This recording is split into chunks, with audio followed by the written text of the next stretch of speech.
ಬಳಪ ಹಿಡಿದ ಭಗವಂತ ಇರುತ್ತಾನೆ ನಮ ಸುತ್ತ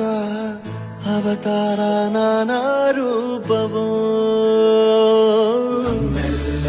ಹಣೆ ಬರಹ ತಿದ್ದಿ ಬರೆಯಲು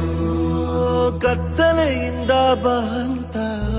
ನಮ್ಮ ಕೈಯ ಹಿಡಿಯುತ್ತ ಕರೆದೊಯ್ದ ಬೆಳಕು ತೋರಲು ದಯವಾಗಿ ಗದರೋದು ನಮ್ಮ ಬೆಳೆಸಲು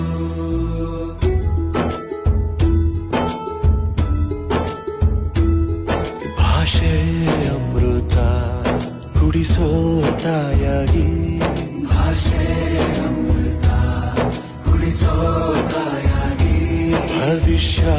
ಬರೆವಂತ ತಂದೆ ನೋವಾಗಿ